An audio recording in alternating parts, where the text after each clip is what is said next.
Here we are. What's up? Okay. Okay. This is the part where we're waiting for more people to come into the doors and stuff. So we're gonna Right. Yeah. No, just find a seat. sit Find a anywhere. seat. Meanwhile, Take your Discord people, time. give us some knock knock jokes. Discord people, Yeah. it's the time. Oh, we got somebody who just joined the Discord just now. Welcome, Dollern. That's great. Oh my goodness, this is great. Worm sponsor says, "Don't make your eyes any bigger in front of a crowd that can see the weak spots." Hey Adam, Yes. knock knock. Who's there? Cow says Cow says who? no. A cow says moo. Uh, That'll teach you. All All right. For those of you who are watching and who have never seen us live before, we do knock knock jokes at the beginning so that Trevor can sync up our video. It helps. Okay. Yeah. All right. I think we're ready to get started. The people in the chat, there's so many of them, so many things. Okay. All right. Here we go. Where is my intro? Here it is. Adam, you ready? Yeah. Ready as I'll ever be. Okay. Here we go.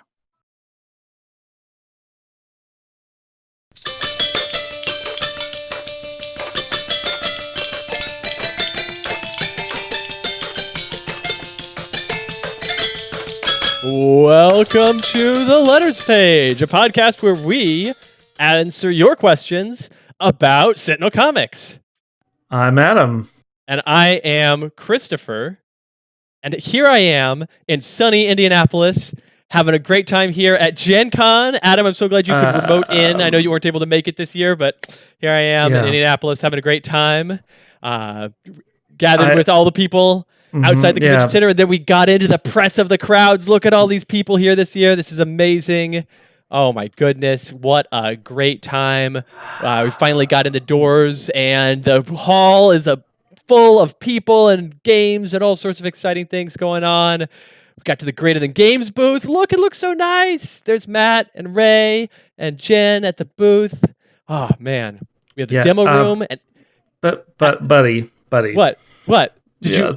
You're right. I'm leaving out an important part. Did you see the amazing cosplay? Oh, such great cosplayers here at Gen Con.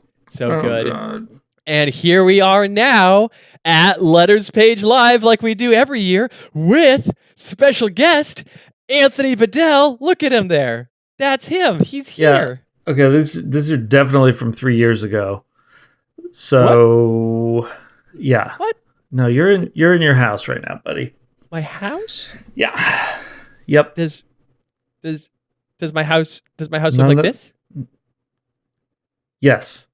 Is this my house? Yes. Or does my house more likely these days look like this? That's probably more accurate. pretty accurate. Oh no. I'm not at Gen Con. No. But we're here with you anyway. Look, we had to play as traditional and start with some lies for the Letters Page. How's everybody doing? See a lot of familiar faces out there in both chats. Oh man, it's great. Yeah, we have both the Discord chat, of course. Thank you so much. Welcome Zach and Rabbit and Jay-Z and the Worm sponsor and Sanvar and Twitsan and Mistrake. There's so many who I missed out. Yeah, and then also thank you for joining us in the YouTube chat. Light Swift, Lord Wolfhunt, Andy, Dave, Cody, Greg Reynolds, Ryan Dawson. It's so good. It's so good. Thank you all for being here. And what did you think of that intro video? I wasn't watching the chat when it was happening because I was making the video go, but that video was so good. Trevor made it with if those of you who don't know, Trevor is the producer of this podcast, and he made that video at home because Trevor, I guess last year it had to be last year, right? Yeah. Last year, maybe Trevor had a baby. This year feels so long. Was it last year or the year before? Oh God. I think it was last year. I think anyway, it was Trevor last had year. a baby in some time in the past, the unknowable past. And in that time, Trevor has, as a result, unsurprisingly, accumulated many of the musical toys that you would want for a baby if you were Trevor, and has used them all to play a wonderful version of the letters page intro music using his musical toys. So he is our special musical guest, though he's not actually here live, and Anthony is not here either. Again, I haven't seen Anthony in years. Brian says the song was 2018, the baby was 2019. The year is 20XX. Yeah. Right. A bleak and distant future. Goodness gracious. Cody in the chat says he has always had a baby. It's true. Trevor has always had a baby and also never had a baby. Right. So baby is unhinged from time. Yep. Yeah. That's great. Okay. Anyway, how are you all doing? Thank you all for joining us. Yes, it's a pleasure to be here. We are excited to be here, even though we're not at Gen Con. Frankly, to be honest, we're at least a little glad to have a break, but we were a big thing that we would sincerely miss was doing this panel. And so this is at least a little like that, getting to be here with all of you. So, right. Yeah. Yeah. I'm happy that I don't lose 2 weeks of work. Yeah, right. Especially because you are deep in the art mines right now. Yeah. So chipping away. Any business before we get to the important part, which is questions? I hope you people are getting your questions prepped and ready. If you are in the Discord chat, make sure to tag your questions with Adam and my @ name thing so that we see them pop up, because there's a lot of chat. If you're in the YouTube chat, I don't think you can do that. Maybe you can. I think you can do @GTG. Or at yes, you can. Games. If you do, if you do @greater_than games, it pops up in my feed, and that helps for me. Yeah, you could also, if you want to ask me specifically a question, I'm in that chat too, and you can add Adam Rivataro. Yeah, correct. Right. But so, oh my gosh, we've got Darren's in there. Yeah, we've got some very cool people in the chat. Darren's in the chat. Dave is in the chat. Yeah, exciting times. So, oh yeah, I should. If you want to ask them a question, that's right. Exactly. Very cool. All right. So anyway, Adam, before we get to the questions though, as I was adding, how's it going?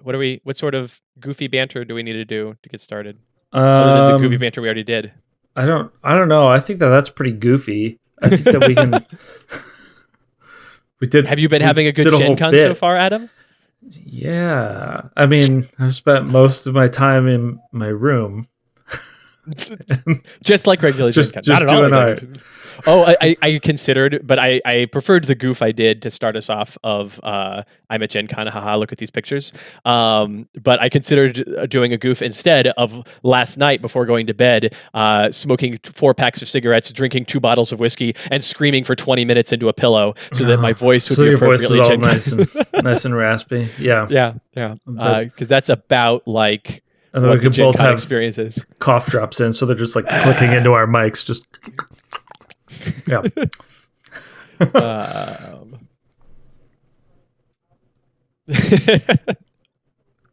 All right. With that said, then let's get ready to go to the question section. I just got to click this thing. Here we go.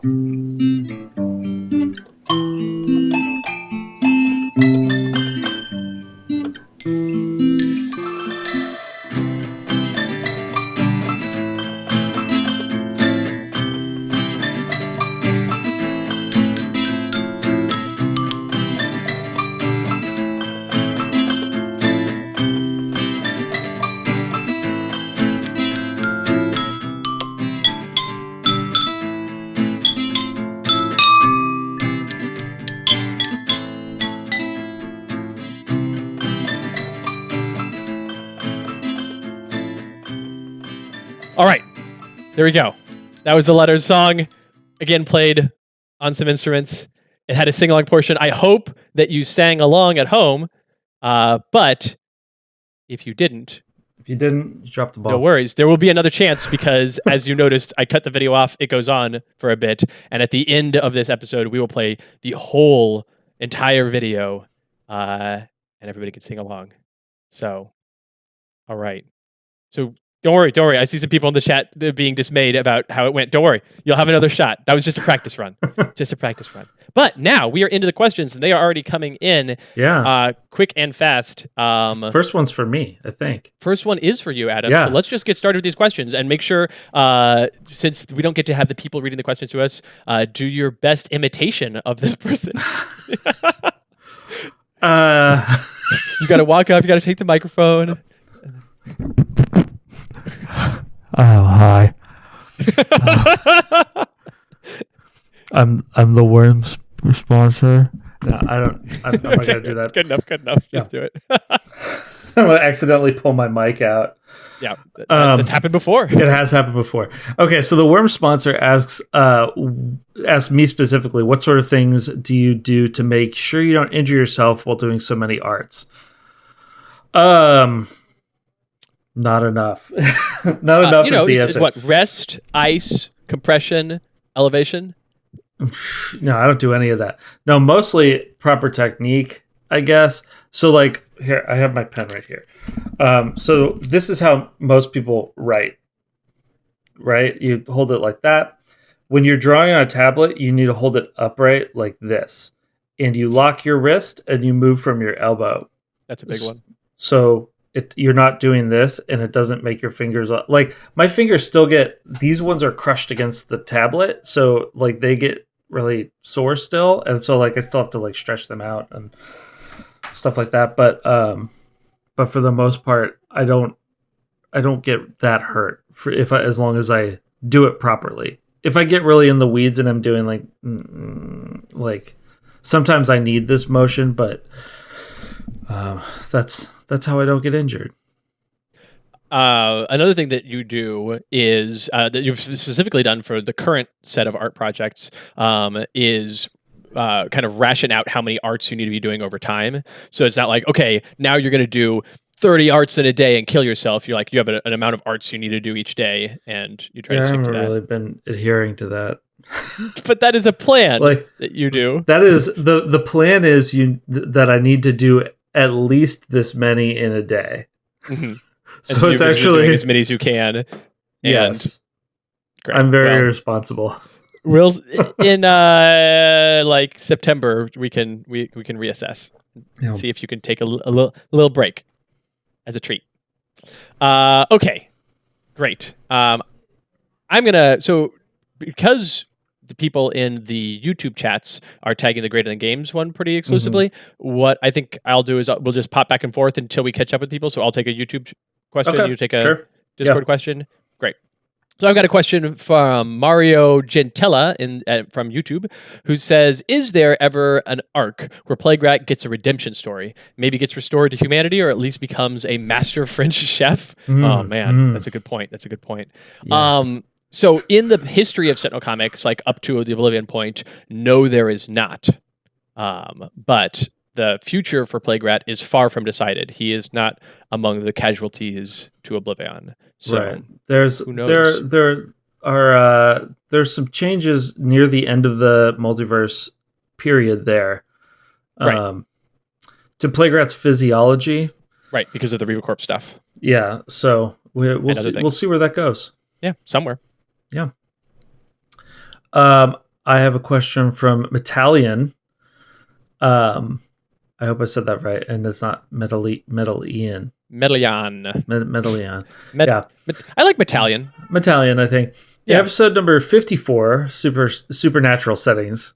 You mentioned that the Cthulhu mythos is not part of Sentinel Comics. In that case, what is the relay referred to by the spells Mists of Relay and Gates of Relay? And how does that misty plane relate to other realms and sources of magical power that we know about? So those are...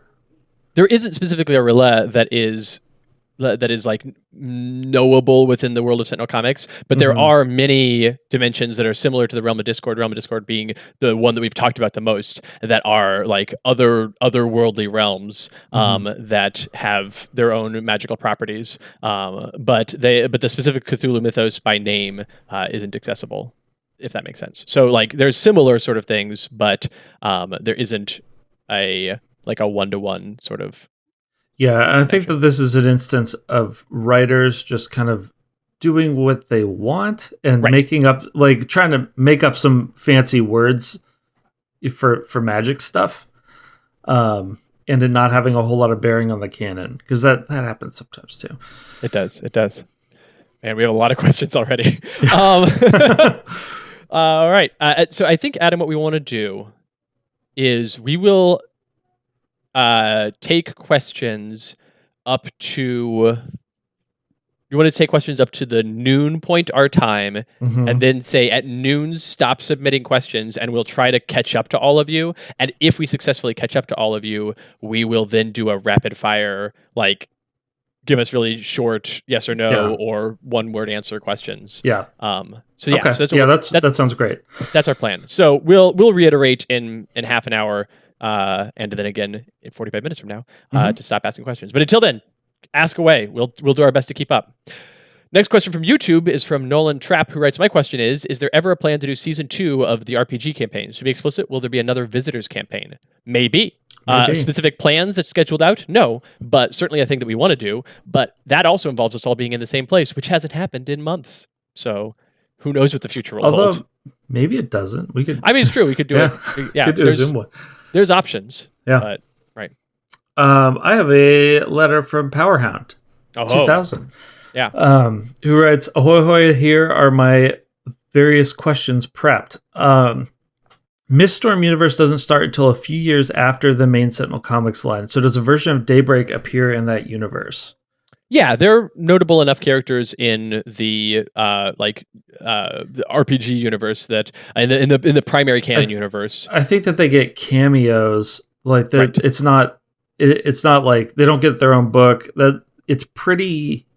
The Vertex timeline is trying to go back to basics in a lot of ways, and so they're not like super into a whole lot of new characters. Right. So they'll be like, oh yeah, these characters are around, but they're not as notable. Almost certainly some of them some, if not all of them, get killed off for Vertex reasons. Yeah. Recently, you gently suggested we vote for a topic coming in August, which made me wonder, are there topics you would like to cover regardless of whether they've come up for voting as a topic this or is a not? Really good question. Like, almost certainly. I mean, so we want to do, like, every time we're looking through things, we're like, it'd be really great to do a villains episode or a supporting cast episode for these characters.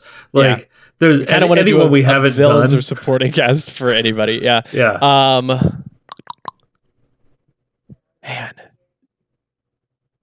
Here's what we'll do. When we come up with, because we've done this before where we're like, it'd be really great if somebody would ask a question about this before. So, but we don't have an active list of that. So we will make a promise to you that when we have those feelings and thoughts, we will explain.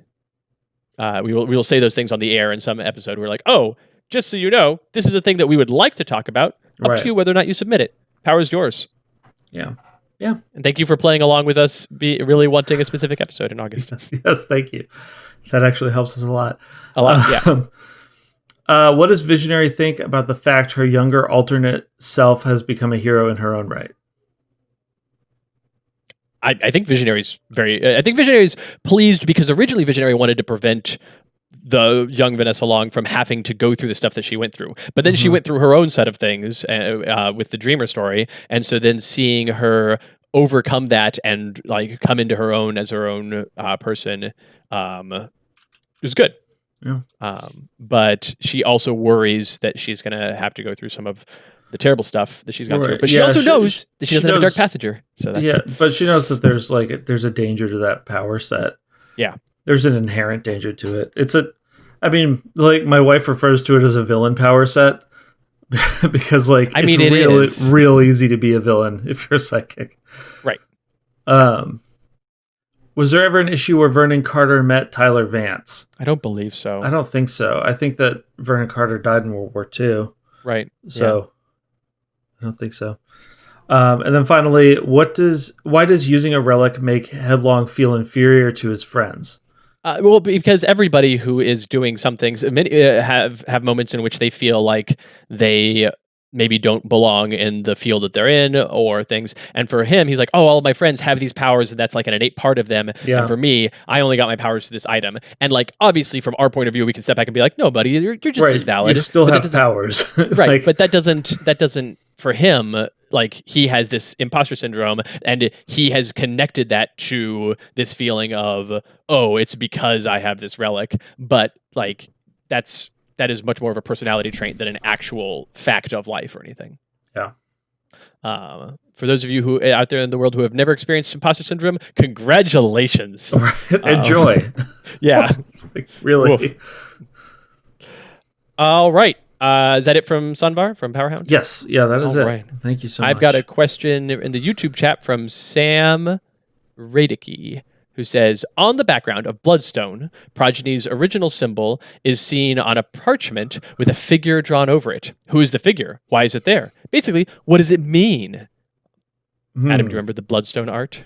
Are you pulling it up to look at it, to consider? Yeah. Yes. You don't just have it memorized? No, I don't. This was a long time ago. It was a long time ago. Yeah. I will also pull it up. We'll look at this right now. Usually, if we were doing this Gen Con Live, we wouldn't be able to pull it up. I mean, right? I know. I mean, I would like try it on my phone. Stop. Yeah. It keeps doing the thing where it loads part of the page in and makes me accidentally click a link. Oh, don't do that. Danger zone. Bloodstone. Let's see. We're gonna find out. This JPEG here. Okay, so I think that the figure to me was meant to be just like a generic human body. I'm trying to put it up in the that it's like that is a sort of a take on what's it called, the Vitruvian Man. Yeah. Yep. Yeah. So that was the idea there. So it's not anyone specific. What does it mean? What it means is that Progeny is dealing with the fact that or not Progeny, but Deadline is dealing with the fact that the Progeny thing is a thing that he's aware of, at least not to the extent of everything about it, but that it's a threat that's coming up, and he's got to figure out what he can to undo it. So yeah, there you go. I have a question from Better Believe It's Andrew. You better believe it. Yeah, well, I do believe it. Good. Yeah. He writes, don't know if this has already been addressed, but with the cancellation of Prime War, are there any plans for getting out the rest of the lore and story from the Vertex timeline? Any other future for that part of the multiverse? Plans, not specifically I mean, yes, but no. In that there's not like this is what we're going to do, this, and this. But there is we're going to use this stuff someday. We've done a lot of writing and storytelling with that, and it's going to come up again in the future. When? Yeah. Who can say? So. Yeah, there's been a lot of work put into that, and we're not keen to just dump all that in the trash. Right. From the YouTube chat, Kyle Grossman asks, were there characters who originated in the animated series and then came to the comics? Oh, yes. Yeah. Unity. Yes. Unity is the most famous of them, but there are likely others as well. Mm-hmm.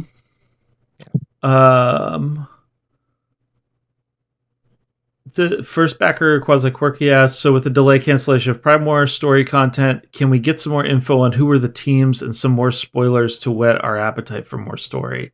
Not right now. Like, certainly with us not having a plan to go forward, not having a specific plan for what we're doing with those, we'll want to talk about that story when we're doing something with that story. Right now, we're doing stuff with the multiverse story, and we're doing stuff with the RPG story. Are we doing stuff with Vertex?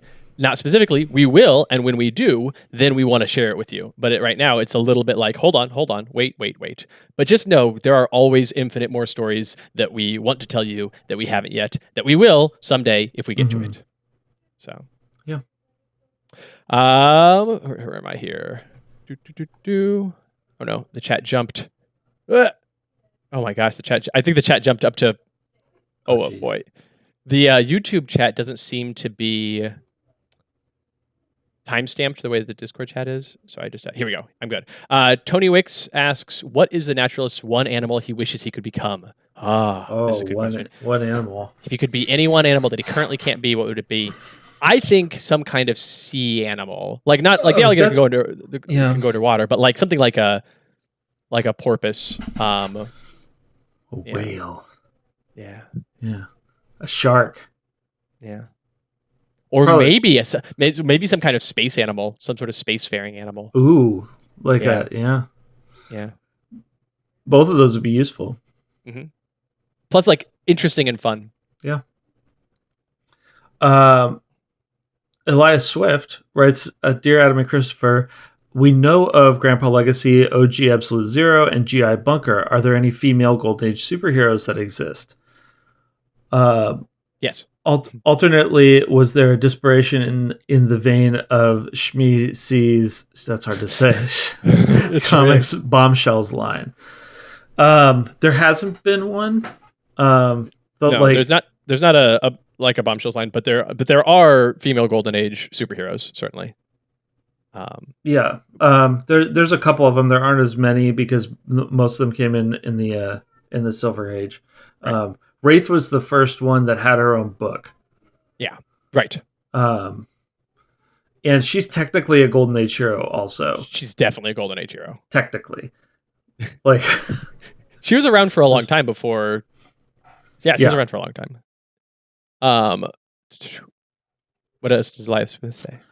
P.S. Today's my birthday, and since fate has denied me the gift of being in the presence of you fine gentlemen, would you be so kind as to add Heaven Piercing Giga Drill by Area 11 to the birthday song list? Oh, man. Yes. Yes, we would be so kind as to add that. Let me just delete this message. Oh, no. Here we go. I wonder if we get to the point on this list of songs where we loop back around and we have some people in the songs multiple times. Heaven Piercing Giga Drill by Area 11. Of course. Classic. Right. I'm Added very to the familiar. list. Oh, yeah. My mom used to sing that one to me when I was a wee babe in the cradle. Mm-hmm. To get me to sleep. Yep. All right. Thank you for your question and happy birthday. Happy birthday. Today is your birthday. Happy birthday. I'm sorry we can't sing for you today, but it would never work. It'd never work. All right. From the YouTube chats, the Chromanti Cheer writes, given that Megalopolis is in Connecticut, was putting a giant tree in the middle of the city a deliberate shout out to the Charter Oak? It was not. No. But considered an homage. Yeah. A retconned homage. So let's see. Better believe it's Andrew writes again. Can you talk about the process that went into licensing the Cauldron expansion? Is there a story there, or is that pretty simple? I use licensing loosely, the fact that they're allowed to sell it, etc. Right. So essentially, the guy/people behind the Cauldron expansion, which is a fan-made expansion that is not canon and not official, had this thing, and he really wanted to make it, and people were enjoying it in the places that dabble in the fan-created stuff. Excuse me. And he wanted to put it through printable on drive-through cards, and but to do that, you had to be able to sell it to make money, obviously. And so we had to give him. We either had to block him and say, "No, you can't do that." We either had to let our trademark slip, which obviously not going to do that. Block him and say, "No, you can't do that," which we weren't super keen on, or say, "Okay, here's this thing where essentially." Yeah, you get money from it. Drive-through cards gets money from it. We get a small amount of money from it, and then that allows it to like go as a licensing fee and exist. Right. And so we did that because there was a lot of fan support for it, but it's its own thing. And like to this day, we have never engaged in any of the we've not played any of the Cauldron stuff. We've not read through any of it. It's its own thing. It's over there. I'm glad it exists. I want people to make fan stuff for things they're into. That's how we got started. A philosophy that like Lucasfilm used to before they were bought by the mouse. That we really encourage fan stuff and do whatever you want and make whatever you want and play however you want. And I love that. That makes me super excited. Right. And like, But we're not going to engage with it. Right. Like, yeah. Just for legal reasons on our end, we don't do that. Yep. Well, and also time reasons of like, we the time that we would spend engaging with it, we spend instead making other stuff. So, yeah. But, so yeah, that's what's going on there. From YouTube, Alex Paul writes, if Oblivion is a singular entity, does that mean that they appear to everyone in every timeline with the same aesthetic, or does their appearance vary slightly from timeline to timeline? Their appearance would only vary from timeline to timeline if they made it do so. Yeah, like, Wager Master probably does. Like, Wager Master plays along. We've said this before, that Wager Master plays along with whatever timelines. Like, but most singular entities look the same, I think, when they show up to different people. Right. Evil Mastermind writes, were there any bad mega events that the fandom just turned completely against? Were there any crossovers with other comic companies?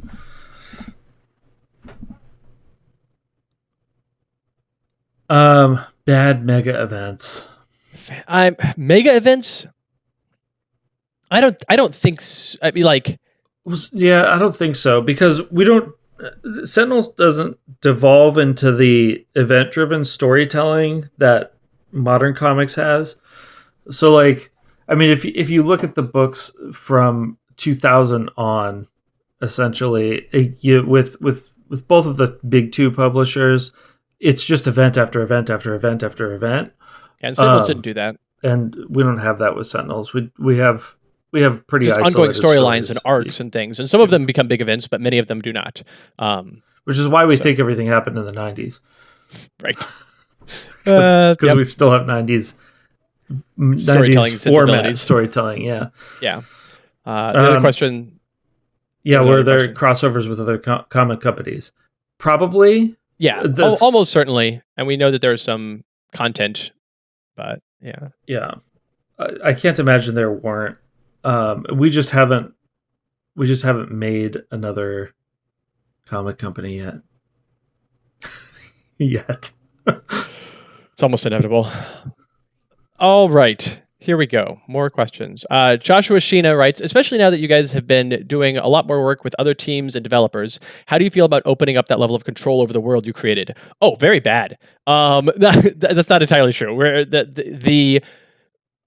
the phrase opening up the level of control over the world that you created makes me feel bad. We have not opened up the level of control. Instead, we have been very selective about like, these people get it. Like one of the people we talked about who's in this chat, Darren Watts, Adam and I talk about Darren frequently about like, man, Darren gets it. He understands what we're doing. He gets comics in general. He is one of the most knowledgeable about comic books, real world comic books, people that I've ever met. But beyond that, he really understands what we're going for with Sentinel Comics. And every so often he'll be like, hey guys, can we do a thing like this? And it's like, yes, definitely, you're correct. Or yes, but with some tweaks. But I don't think we've ever had like a straight up hard no with him.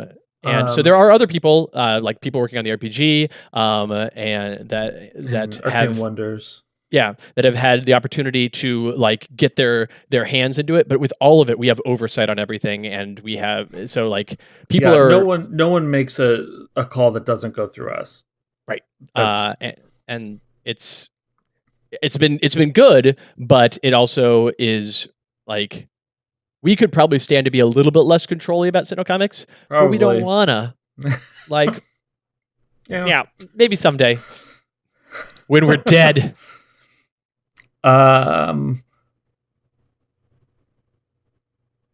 Okay. Worm Sponsor asks, I just noticed in the podcast image that Omnitron X is your boom mic holder. Does that mean Omnitron X is available for any other kind of work? I might have some totally legitimate time travel dragon eggs that need babysitting. So the situation with Omnitron X being the boom mic holder is that Omnitron X, as you know, has been destroyed and replaced with Omnitron U, but we got this one Omnitron X chassis. Yeah, it's basically just decommissioned. It doesn't work. We put some LEDs in it, and it's Yeah. I did commission an artist to do some metal to do a metal fab sculpture thing for us that was an Omnitron, and they were like, "I'll get back to you," and then never did. So if anyone wants to do that for Leaving us, money on the table right there. All right. I've got a bunch of questions here from Teo Mesos in the YouTube chat. They just go on for a while. Here we go. I sent these questions in a few years ago. I didn't know if you didn't get to them or if you're saving them for future stuff, but here we are. Questions asked were about Onput and the Oni masks. What info can you give us about Onput? What she looked like, what her power set was, personality. For the Oni mask, if losing the anger suddenly would still corrupt them. The example I gave is somebody sees their family killed, puts the mask on, but then a hero reveals the family was saved mid-transformation. Would they still change, die, be in control? Great. And the reason we haven't pulled those questions out of the sludge yet is we haven't done an episode about Onput or about Oni masks. And with any questions you've submitted in the past, if a topic related to them hasn't come up yet, then the questions won't have been answered yet. We are saving those because it's like very likely that we would do an episode like the Onput stuff will probably come up when we inevitably do an Anubis episode because we need to. Oni mask stuff is ripe for an episode, but we're not there yet. So I will continue to not answer these questions, but at least give you the meta answer of why we're not answering these questions yet, and it is not yet the time. We don't throw out any questions unless they've already been answered. Unless, they're redundant. Like if we get three questions on the same topic, or if it's like particularly like bad, offensive, so off base as to not be like. But those are very rare, right? Sometimes we'll get rid of like just questions that are just theory crafting. Also, if somebody just writes us like 7 pages of fanfic as a question, right? That happens sometimes. That happens every now and then. Yeah. Mr. Gone in the Discord writes, in the metaverse where Sentinel sorry, Adam, that's Mr. Gonet. Oh, Mr. Gonet. Mr. Gonet. My apologies. In the metaverse where Sentinel comics are actual real comics, is there a dedicated convention to Sentinel Comics Inc., or do they just piggyback San Alonso Comic-Con, etc.?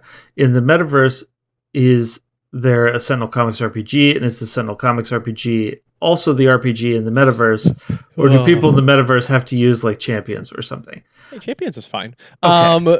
So the Sentinel Comics definitely has a big presence at the San Alonso Comic Con. Right. I don't think that they have their own and the Megalopolis convention. Comic Con. Not the Megalopolis exists, and San Alonso doesn't exist. So in the metaverse, it would still be the San Diego Comic Con. Sorcerer Globe. Megalopolis. There we go. But not in the metaverse. In the metaverse, it could just be, because the metaverse is just our world except Sentinel Comics as a publisher. Right? Okay. Is there a Sentinel Comics RPG? Does Sentinel Comics have its own con? No, but it probably has its own like digital event that is like this is some of the stuff that's coming up for the next year for us, sort of thing. But they'll just do those at San Diego Comic Con. That's the way to do it, and like Wizard World and stuff like that. Is Sentinel Comics RPG? Is there an RPG? Sure. Yes. In fact, there's probably several licensed properties. There's many different RPGs. Every 10 years, somebody boots a new one. It is the biggest comic property in that universe, right? In the metaverse, right? So it is like anything that you can imagine being licensed to one of the largest companies in our universe is definitely licensed in that universe, right? So there we go. Yep. And they still use champions too. Yeah. Okay. What else here? Sam Radicki in the YouTube chat asks, "Why does Yulong, a person based in the Himalayas, care so much about Rook City, which is, in case you weren't aware, in America? Does it have to do with the Master of Mr. Fixer? Shulong is all over the world. Oh yeah, like he's based in the Himalayas, but he is all over the world. He doesn't care so much about Rook City so much as he has weird, unknowable plans about lots of different places. And of course, there is the fact that Rook City has an underground component that is a very magical sort of realm. Yeah, don't worry about that. He cares more about a specific place within Rook City than he does about Rook City. Yeah. So if only somebody would delve into that and tell specific stories in that area. Yeah. Anyway, who knows? I'm sure it'll never happen. Probably not. No. Yeah. Metallian writes, what are the odds that Xander Gravitation, the Casanova, gets a soft reboot or reinvention at the hands of a creative, trippy writer along the lines of a Schmim Schmarlin, Schmat Schmorrison, or Schmelin Schmor, and ends up becoming a credible cosmic hero? Not great odds. Not not terrible odds, not zero, non-zero chance. Non-zero. Yeah. Yeah. Oh boy. Okay. Mine Flameblade in the YouTube chat. I love Xander Grubitation. Yeah, it's it. He's great. Writes, I have a question. What does the inverse version of Grand Warlord Voss and the inverse version of Citizen Dawn look like? Well, we talked about Voss. Yes, we did. That he's Grand Philosopher Voss. Right, and he is the reason that the Therathians have this like enlightened society in the Inversiverse. But those both sound like questions that could spawn entire episodes of desperation issues. That's certainly true. The Citizen Dawn one. Grand Warlord Voss is doubtful. He might be a desperation backup story. Because it's very broad strokes. There's not like a specific conflict that is told with that world. I'm imagining sort of like Astro City level storytelling, that it's like, here's a slice of this universe. Yeah, I mean the Reapers could show up there. That great. That's a good. The Meridian Reapers. Yeah. I have a question from Jay-Z, who writes, how do you guys come up with things like characters' real names and what state in the U.S. or parts of other countries they're from? Sometimes it's obvious they're references or how it informs the character's background, but the other times are less apparent enough to make me curious about your process. We spent a lot of time looking at baby names. That happens. We kind of, as we create a character, let their story speak to us and inform the direction we're going. And then the nice thing is that the character exists not in Adam's brain or my brain, but in a brain space that exists between the two of us. So every so often one of us will say something that the other one wasn't thinking about, and it makes the other person change. Like there's back and forth to the point that like it's useful to. In terms of like, we don't have the real states that most characters are from decided. Like we don't have like the place of birth of most of them. It's true. We have some of them we do, several, many of them we don't. But and it's not relevant for many of them. We most commonly know when it's relevant. Yeah. So, but in terms of their names, a lot of like we usually, I want to say we almost always come up with the super name first. These days, almost always, we come up with their code name, their handle, and work backward from there. Yeah, and then we go like, okay, well, this needs something that sounds like this. We need a harsher sounding first name for this. What kind of person is this? Where did they come from to become this person that is now called Skateblade? Yeah, hypothetically speaking. Right. Yeah. Yeah, and I would say that there isn't, like you just asked, what our process is. Man, I don't know that we have a standard process. We have a pretty like just talk about it between 5 minutes and an hour. It changes. Yeah, some characters fly. Some characters you've heard us do the name process entirely live on the air without edits or cuts because it just happens. And some characters we've paused the episode and walked away to come back to come up with the name. So right. Yeah, and sometimes we've paused the episode and walked away and then been like, we shouldn't have paused that. It was so short. Right. Like, we just did it live. Yeah. Frequently. Yep. Okay. CNV in the YouTube chat writes, besides Frankenstein, how many public domain literary characters are mentioned to be real? Did Ambuscade ever inherit an island from a creepy old geneticist? Oh, boy.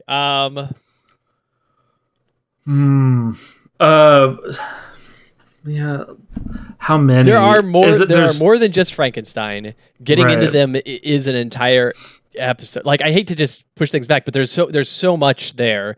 We've a couple times had the story the voting prompt of literary characters in Sentinel comics, and y'all haven't seemed interested in it. So but there are some literary characters that are of course things that are past the statute of copyright limitations that have then been pulled into Sentinel comics, some in minor ways, some in more major ways. But none of them are like giant primary main characters in the world of Sentinels. Yeah. So. Some weird that I just found out about copyright law also is things enter the public domain in Canada faster than they do here. And you can publish something in Canada, and it's still legal. It's still legal to import it to the United States. It's just weird. Go figure. Yeah. Oh boy. Yeah. Brian asks, any cool moments from the Sentinel Comics RPG you want to share? This goes for other people in the chat too, maybe in the RPG discussion channel. Feed me stories. I'm going to leave that just kind of open for you. People can share your RPG stories in the chat RPG stories with each other. We've told some cool moments we've had, and we're going to do more specific episodes pulling in RPG stuff in the future. But for now, I want to try to get through as many of these questions as we can. But yeah, let's see. I'm trying to think if there's any. I mean, I think that some of the coolest moments we've had in the RPG you've seen on the live streams we've done. And if you haven't seen those live streams or the YouTube videos of them, you should go watch them. They're very good. At least we had a fun time with them. I agree. Sam Radicke on YouTube asks, "What religion do the Parsons follow? If you don't want to reveal it, it's fine." They're like standard non-denominational Christian. I thought that we said that at one point, but perhaps. But I thought it was like Episcopalian or something. Right, like, they're like Episcopalian. I forget, or Presbyterian or Baptist or very like, generically Christian. Yeah, and I'm guessing that probably the writers have changed it back and forth a few times over the eras, but it's always just like, oh, they're like standard Christian flavor Christians. Yeah. So, yeah. I have a question from Amelia Ryans, who writes, will Trevor's music videos be added to the show notes, or will the entire video be placed in the notes for this week?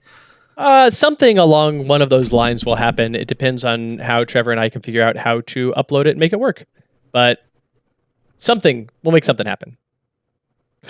All right, in the YouTube chat, Cody Hogbin. I know Cody.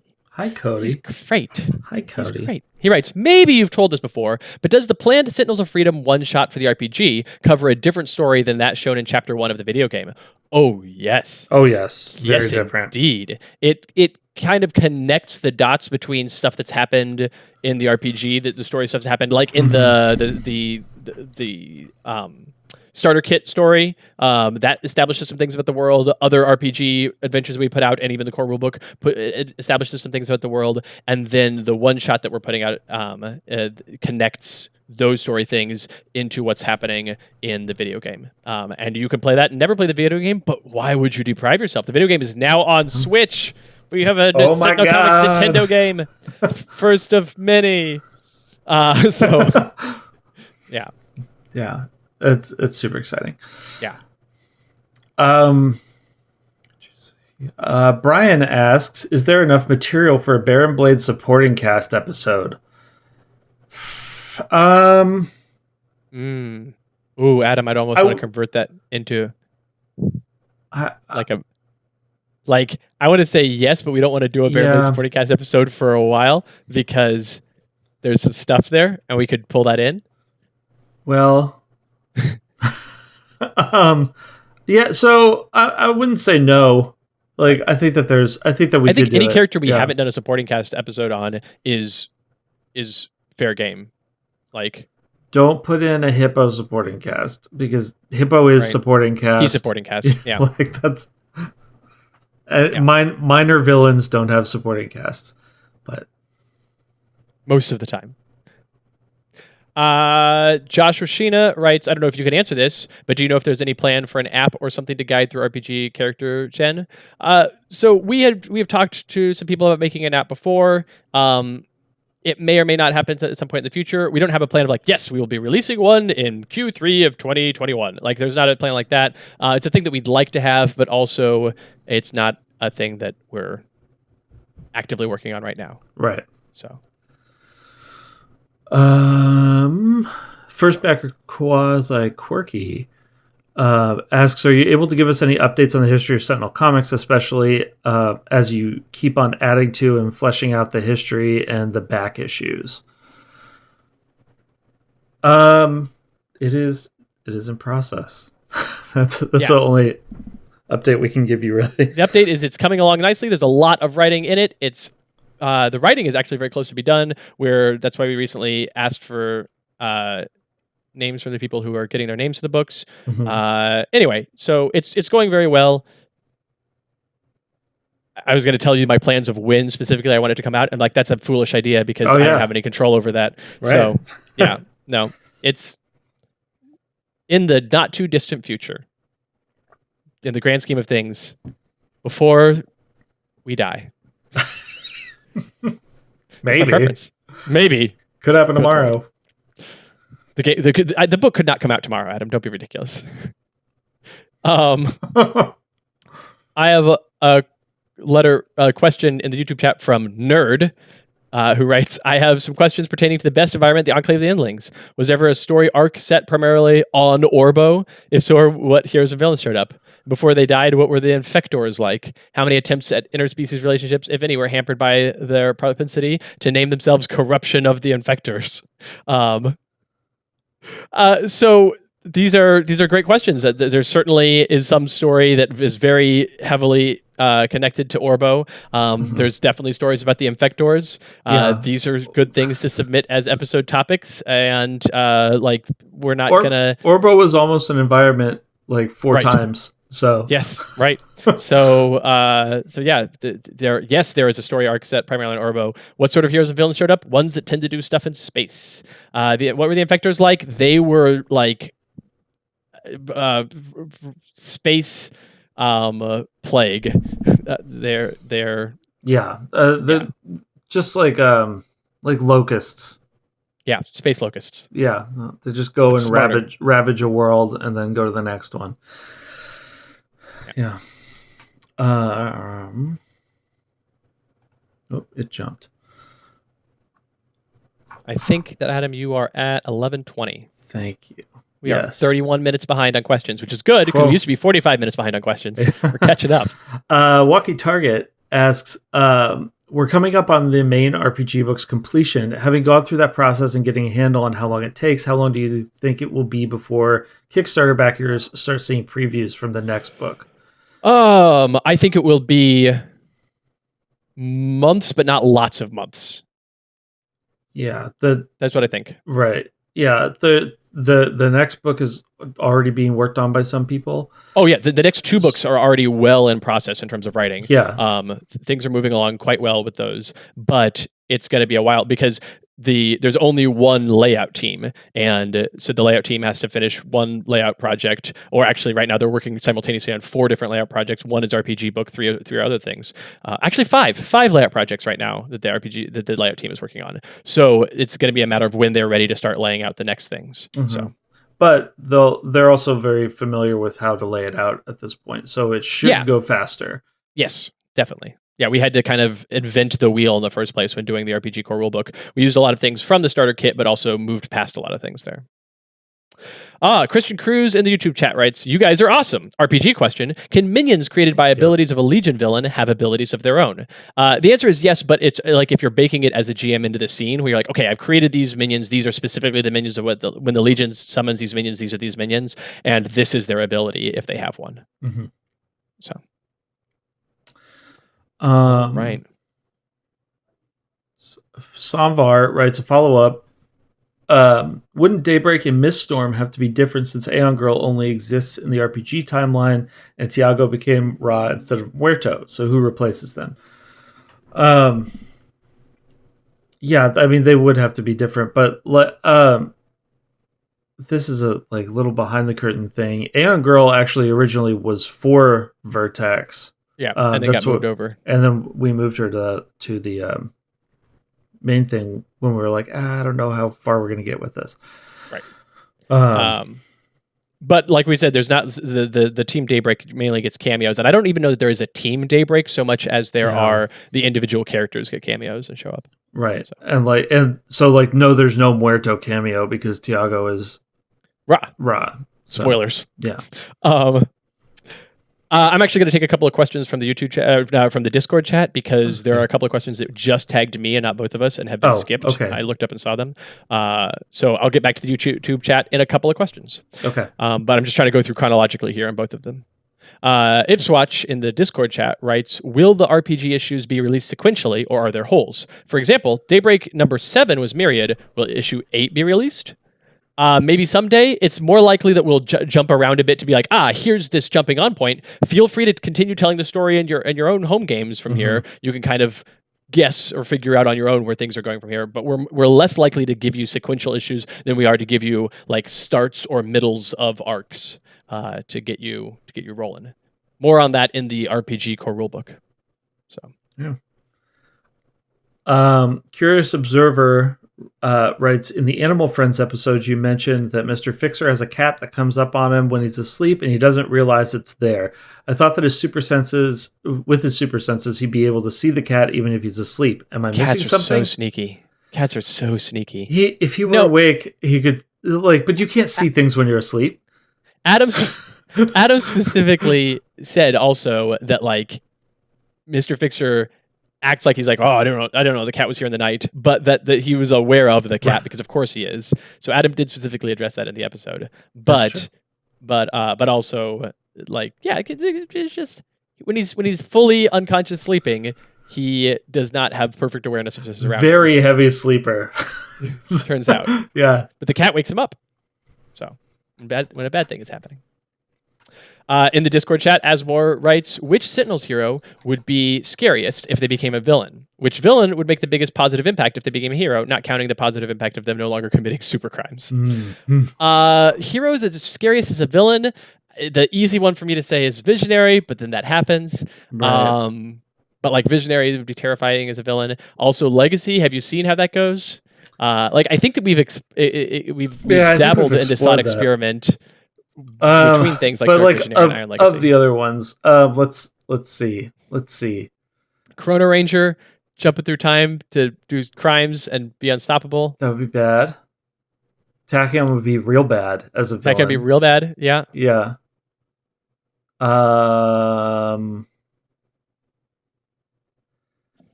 Yeah, I think that we kind of explore that.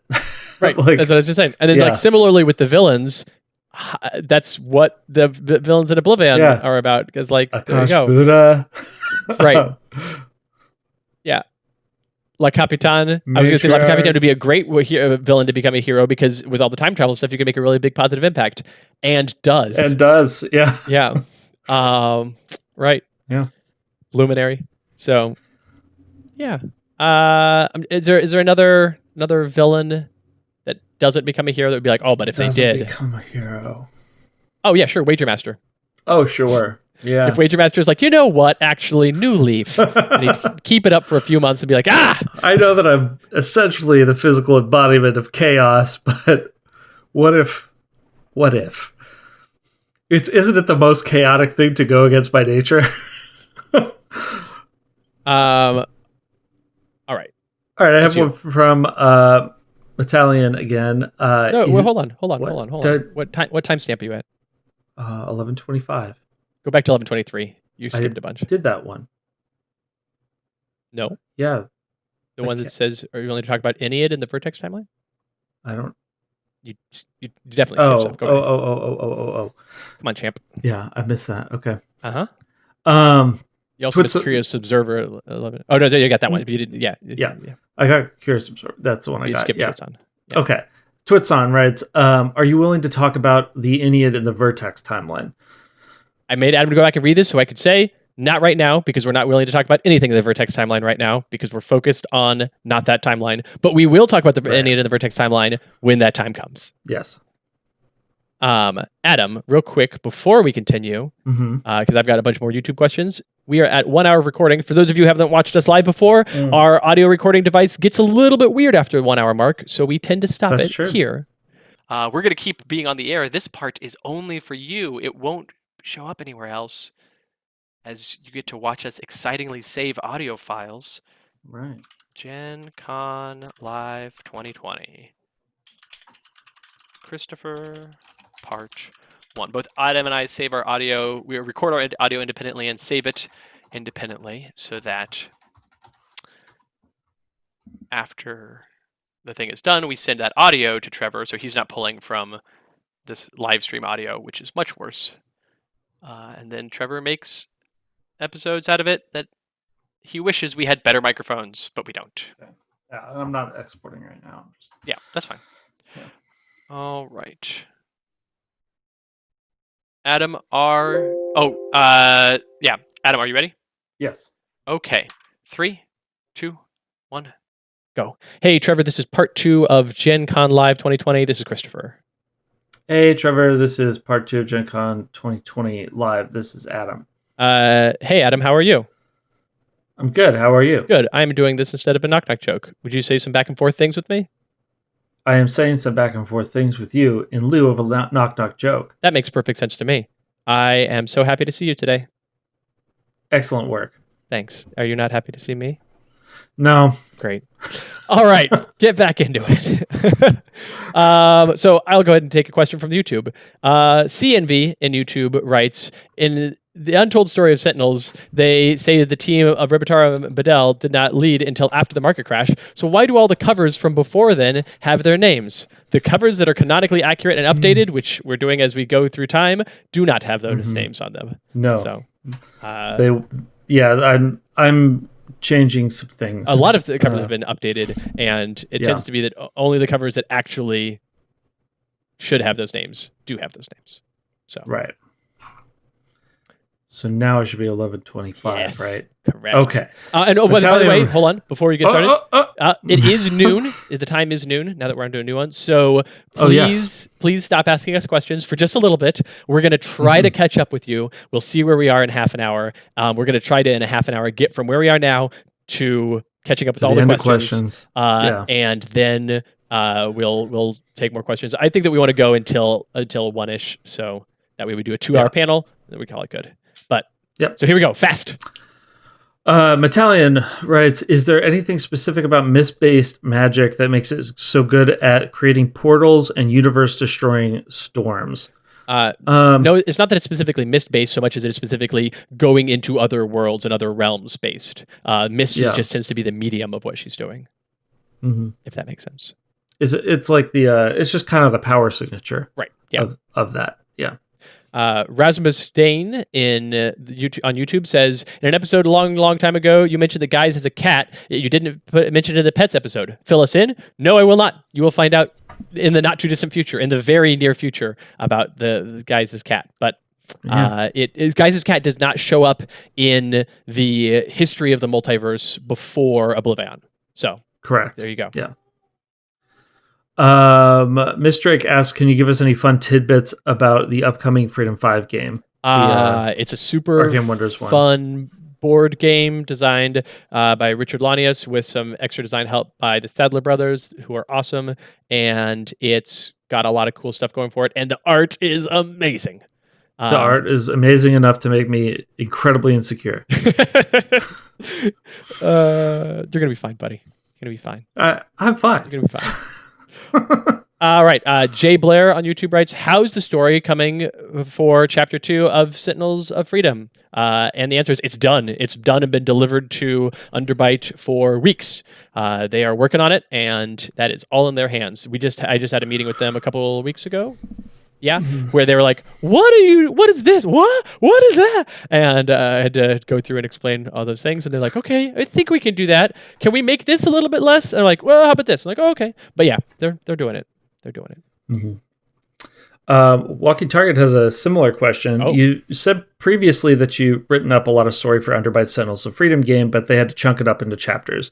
Now had a chance to see how long chapter 1 was, and they've talked about chapter 2. How many chapters would you guess the original story you wrote for them would take to cover? It's done. It takes 2 chapters. That said, there are some side missions that we wrote that ended up not fitting in chapter 2 because we were going on too long, go figure. And so those are going to come out after chapter 2 sometime in the future. I'm probably announcing that ahead of when Underbite wants me to announce that, so ignore me. But there are some things that will come out in the future after chapter 2, which is coming along nicely.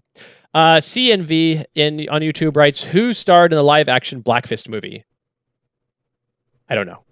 I would have to do research into actors of the day to accurately answer that question. So, yeah. What do you got? Worm Sponsor asks, what cool new work from home equipment have you purchased? Have I purchased anything? I mostly just brought stuff from the office home. Right. That's the thing, is because the office is right there, we just went to the office and brought down a bunch of things. And actually, because I go into the office every once in a while to clean things and get some work done that I need to do there. And my home computer that I use now almost entirely for work is a far better computer than my work computer. And my work computer, whenever I go to the office and use it, I'm like, this thing. So we'll see. My home computer is slightly better than my work computer. It's a good deal better. It's probably maybe about 30% better, I think. That's a pretty big improvement. Yeah. Yeah. There is a question in Discord that I'm going to take because we're at that timestamp. First backer Quasi Quirky asks, how many birthday songs are on the birthday list at this point? There are 1, 2, 3, 4, 5, 6, 7, 8, 9, 10, 11, 12, 13, 14, 15, 16 songs on the birthday list, which is not as many as I would have guessed if I had to guess. Why don't you just put them in a bulleted number thing? Because I didn't think it was going to get this out of hand when I first started making it. All right. I'll do it at some point. All right. Miss Drake asks, what does Wellspring look like? What is any singular being? Like Wager Master and Oblivion, you're like, oh, this is what they look like, but only because that's how they That's not what they look like. That is a way they look like, and yet not the definitive way that they look. So I have not drawn Wellspring yet. A representation of Wellspring. Yeah. Yes. Yeah. So right. Nothing right now. And everything. Cody Hogbin on YouTube writes, if Naturalist turned into a shark, could Unity give him a laser beam? Why, certainly. Of course. Yeah. Naturally. Yeah. Why not? Andy writes, who publishes indie comics in the metaverse? Again, we have not yet created other comic publishers, and we are hesitant to do so because once down that path we begin, forever will it dominate our destiny. But also, you can publish indie comics in this universe. Same thing with the metaverse. Right. Anyone can publish anything. Yes. Just go do it. Oh boy. It's really, publishing is actually incredibly easy now. It's the shipping and fulfillment that's. I mean, you can do publishing without doing any level of printing as well. So yeah, that's true too. Right. Josh Sheena on YouTube asks, so I may have missed this somewhere, but now that the Philosopher's Stone is gone / part of Guise, how does that affect magic or ley lines? The Philosopher's Stone wasn't necessarily tied to magic in that it itself was a focus of the magic, and making it part of Guise inexorably alters all of magic / ley lines, but it does attune Guise to magic and ley lines more. Not that he is magical now, or not that he is able to do magic, but he is connected to magic and ley lines. Not trained in magic. Right. But he's always been kind of magical by certain metrics of magic. Right. He's impossible. Yes. Which means that he falls into the realm of, I guess he's magic, but he's not necessarily. That should be his new thing. He should be called the Impossible Guys. The Impossible Guys. Yeah. It's pretty good. It's pretty good. That's pretty good. Yeah. Yeah. Ipswatch writes, will there be organized play for the RPG, and if so, what will it look like, and how will players affect the larger story? That's a down the road thing that we would like. We've talked about organized play and how what plans we would like to do for it. Yep. But that is out of Adam and my hands necessarily, because we've got to create games, and so there are other people who are working on potential ways of making organized play work. And then it will circle back around to us for because if we do an organized play thing, we definitely want the choices that players make to affect the story of Sentinel Comics. And there is space for that, and that's a thing that we wish for and hope for someday. Yep. All right, Sam Radicke writes, were there any stories that revealed an aspect of a character that was controversial at the time and never became accepted in society, unlike Tachyon and Dana? Yeah, is somebody revealed to be a furry and it was never accepted. That's not. I don't think that's even true. Right? No, that would be accepted. There'd be people that turn their nose up at it, but I don't think anybody's. I think that the only way that could happen really is if someone is committing criminal acts and trying to get accepted, and everyone's like, no, that's not acceptable. It's you can't push the envelope on this and tell us it's okay. So so there's stuff like that. Yeah, during the fall of the Prime Wardens, there were a lot of things about here, all of the problems that these people have, and these problems shouldn't be accepted. These are problems that need to be worked at and overcome. So that's actually a major theme of the story of the fall of the Prime Wardens. So Yeah. Yeah. Uh, side note, real quick. First backer quasi quirky points out words. You guys did make a different publishing company, the one that changed to Legacy Comics and then eventually got bought. That's true. Referring to Justice Comics. Right. That's true. Yeah, that is true. Yeah. Andy asks, is the COVID-19 pandemic occurring in the metaverse? Yes. The metaverse is the same as our verse, except with Sentinel Comics. Right. Yeah. It's the same. Potentially in the metaverse, Marvel and DC exist, but are much smaller. I'm not going to speak. I'm not going to speak to the authority of saying that they do or don't exist. But yeah, it's as similar as you can make the metaverse to ours, while still having Sentinels be the main comic one. Yeah, like that. It is. It's the same place. Just because, if not just for reasons of like that would be incredibly complicated to keep track of. Mario Quintella and YouTube writes, instead of playing all the birthday songs at one time, you could record them in round fashion, 10 seconds of Adam singing, and then add Christopher's song, and then 10 seconds later add Adam's song. Oh, we have a plan. Don't worry about how those are going to be, and it's going to be cacophonous, and you're all going to regret it. But yeah, it's going to happen. Don't worry. Walking Target asks, I realize that you only created him like a week ago, but did Soothsayer Carmichael see Oblivion coming? How did he react, and how did his worldview change due to that event? So this is an interesting thing. I saw some chatter in various Sentinels channels about people talking about Soothsayer Carmichael seeing Oblivion coming. Soothsayer Carmichael did not see Oblivion coming. Like, Soothsayer Carmichael doesn't see the specific correct, definitely this is what's happening next future. You know, he's like, here's potential things that could happen. And as a result, I've got to prepare for all of them. I need to be ready and able to deal with any potential future that comes up. And so here I am, I'm ready for all these things. And then Oblivion happens, and Soothsayer Carmichael is like, I didn't see this coming. I couldn't have seen this coming. This is impossible. This isn't happening. And yet it is. And that was very damaging to him. Shake him to his very core. Yeah. Yeah.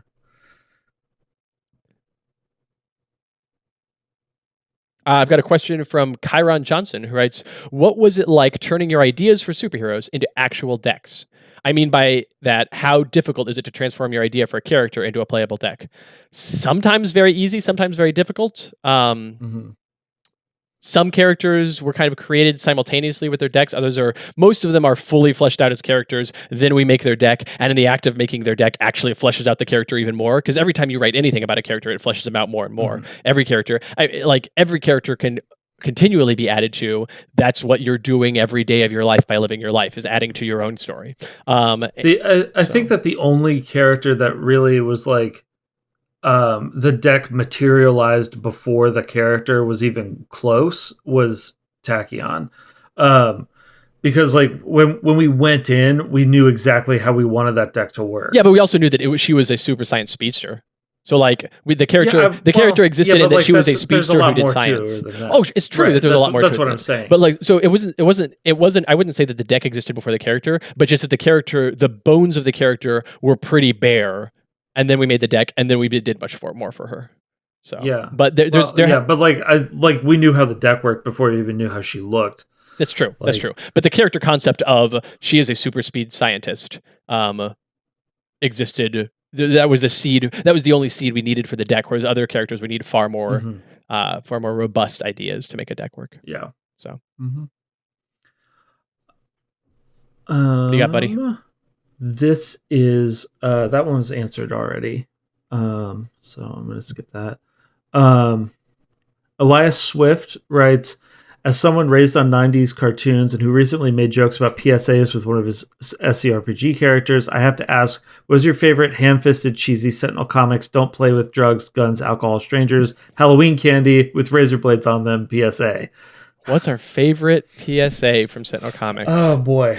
So there's one that's coming up in Chapter 2 of the Sentinels of Freedom video game. So that's something you can look forward to. Sort of. It's it's more like an ad than a PSA. Anyway, you'll see it.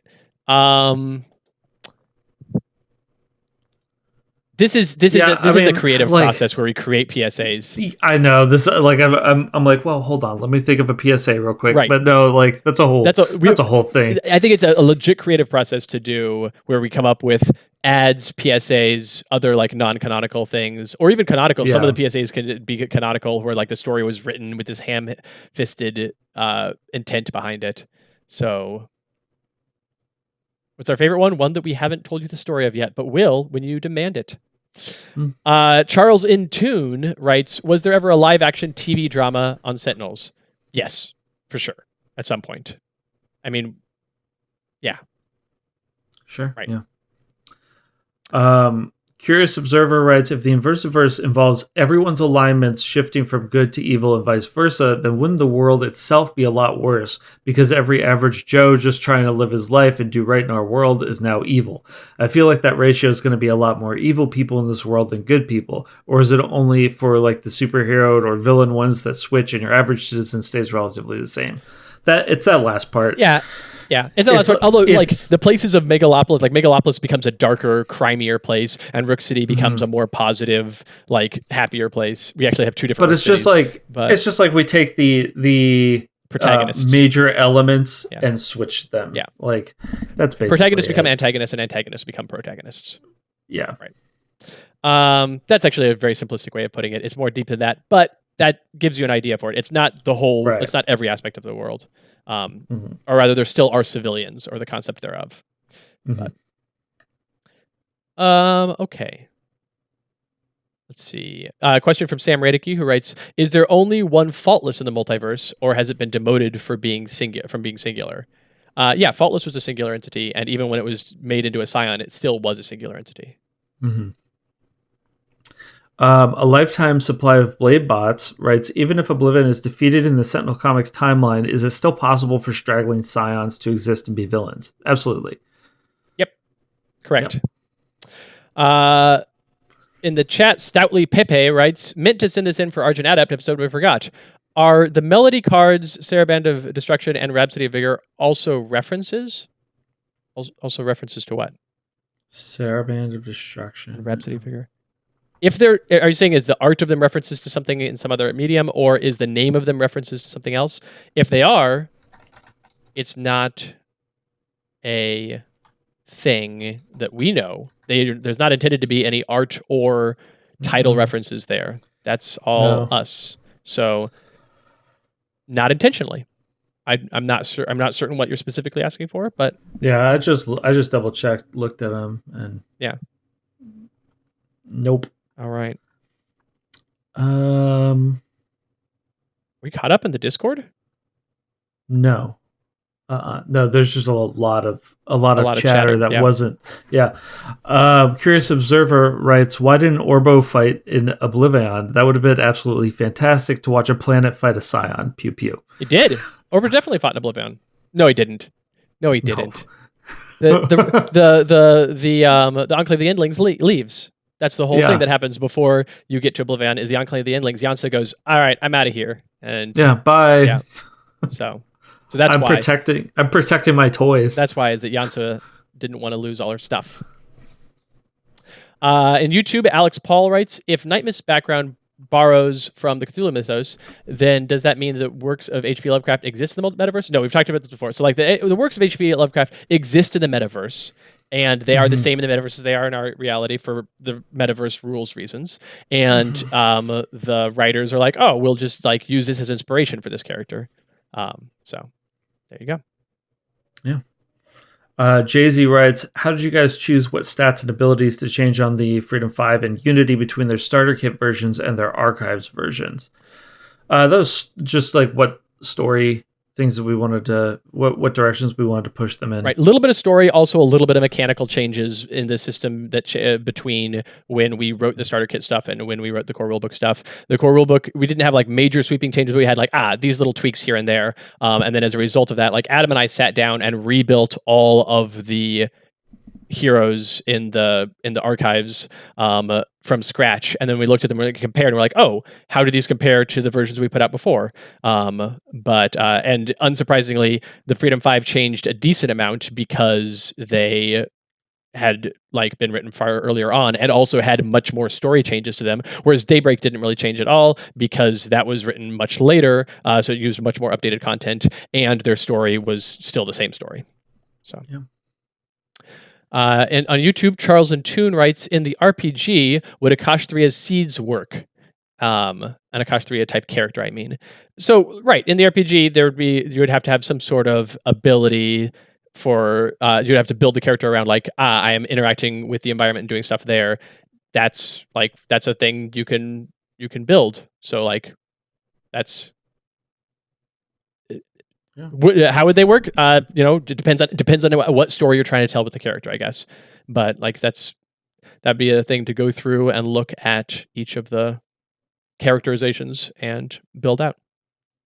So Adam, it looks like we are now caught up in the Discord. I'm caught up on Discord. So in YouTube, there's not, like I said, there's not timestamps. But if you want to just start it now and work backwards up to me, and we'll meet at some point. Start it now and work backwards. I'll read one while you're looking.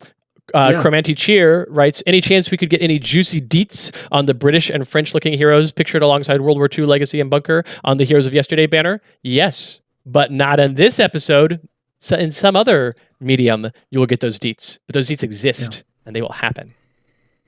For sure. Mind Wanderer writes, real comics have recently started trying to be, quote, woke and rapid firing, introducing female, LGBT, body positive, etc. heroes. Sentinel Comics was always more progressive. Did they change the same way? I don't think so, because like they do it for different reasons is really the... Yeah, like there's some things that are like slightly more progressive in terms of when like certain characters get introduced, but it's not in a macro sense. It's more of in a micro sense.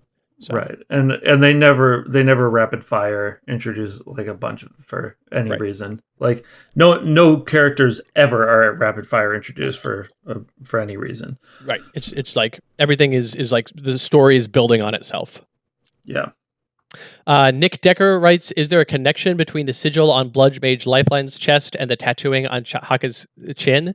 Cord of Blood connection, perhaps? No, definitely not. Haka has Tamoko, which is a ritual Maori tattoo. That feel free to read more about the Maori people and their Tamoko. It's very, very cool stuff. Blood Mage Lifeline has Blood Mage markings on him. So.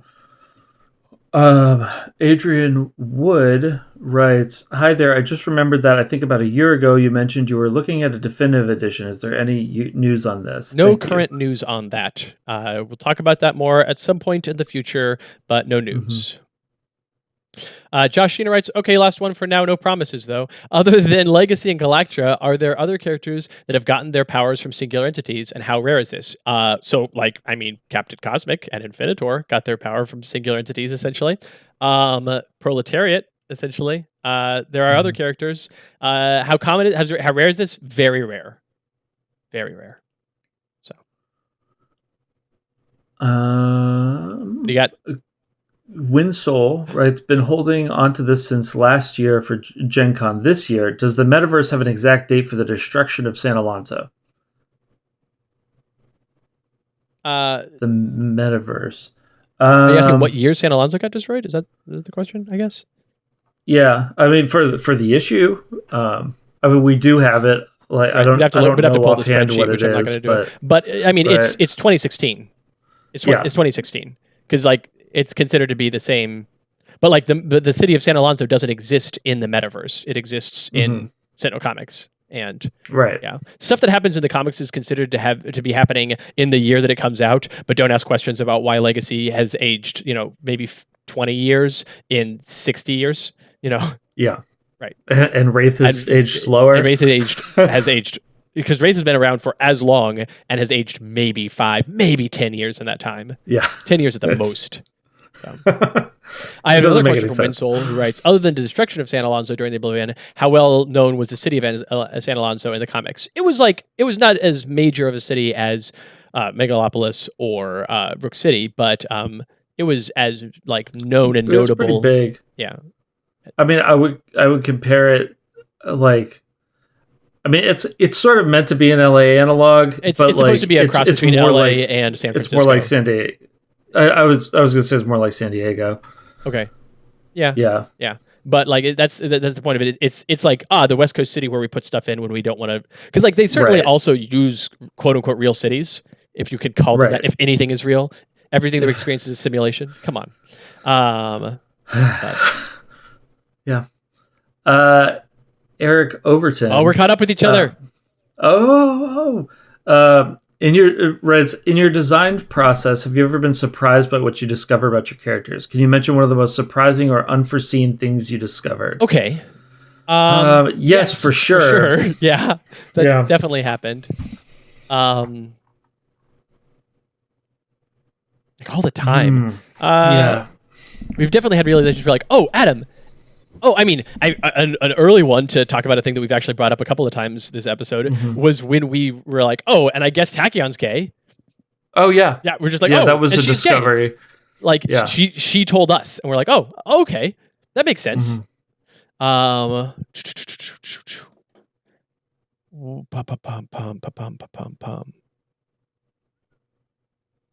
Yansa Videro's leaving time, that was a surprise. That it's another thing we've talked about this episode, that when she's like, I think more of the question is like in creating the decks, like did it? Yeah. Oh, I thought they were asking about like what story things were surprising. Like what character? But well, I think that is the question. In creating the decks, what story things surprised us? Okay. And I know it's happened. I just can't remember an example. It happens a bunch, but it doesn't. I don't have a specific concrete like thing. It's just whenever we're creating mechanical stuff, we tend to be very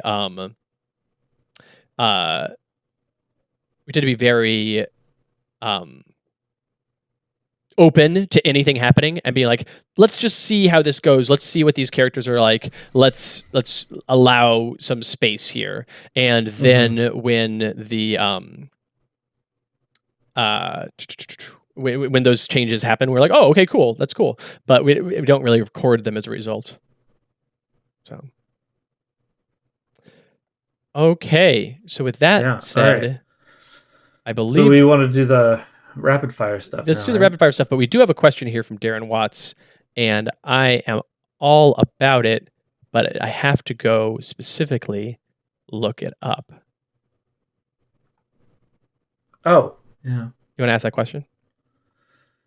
Sure, yeah. Darren Watts, writer of the fantastic book History of Sentinel Comics. Yeah.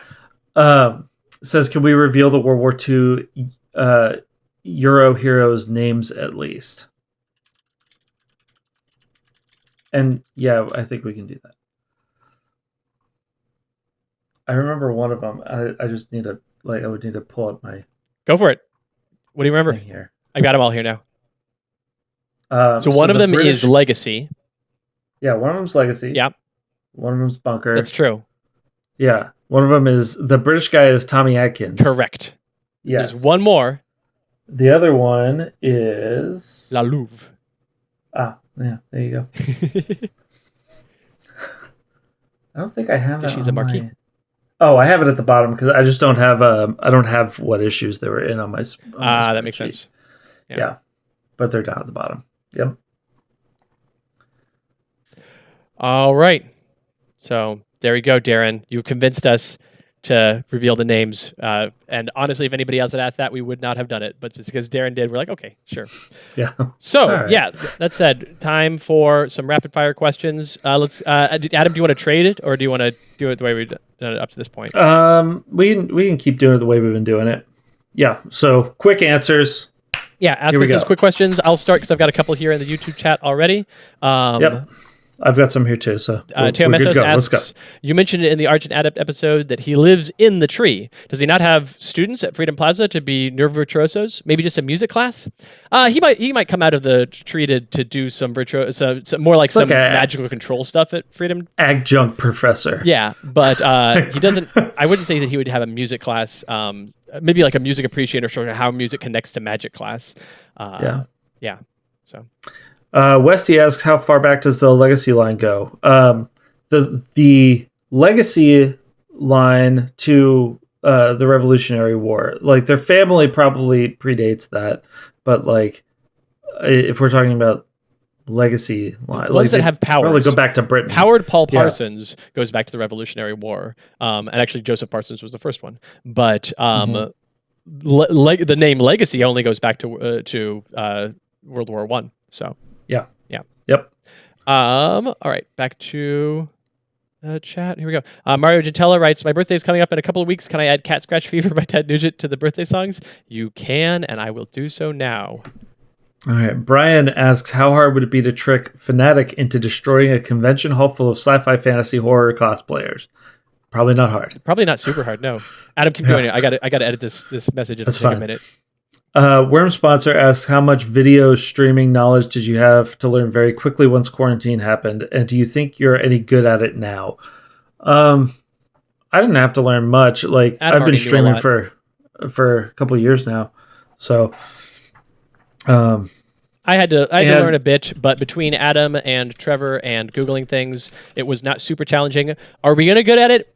I'm mediocre. I can make it work. I know how to push the buttons. And it's actually easier to stream from home than it has been at the office. Yeah, for sure.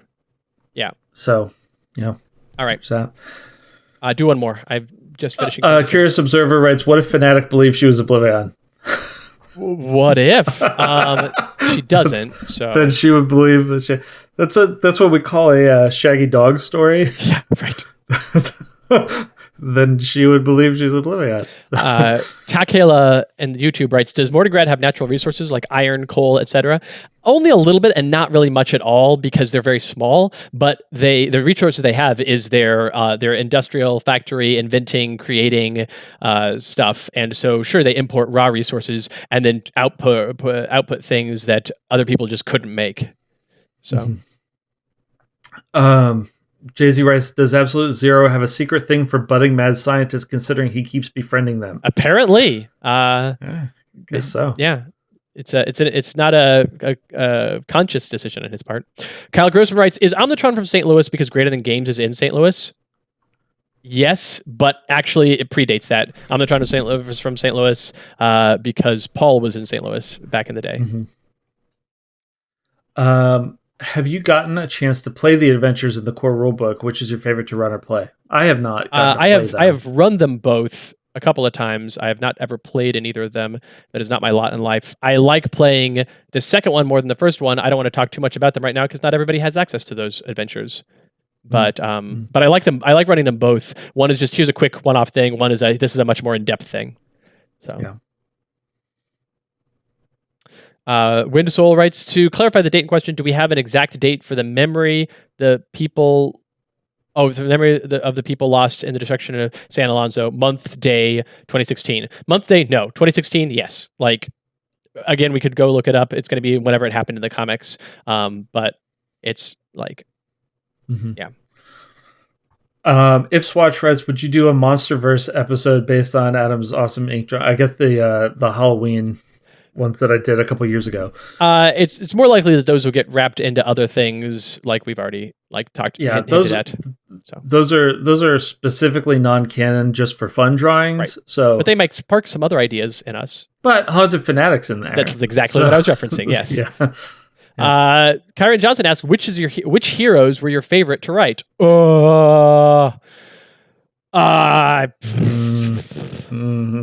To write in what way? To create the decks for, to write the stories for, to write ongoingly in their voice, to write stories about them.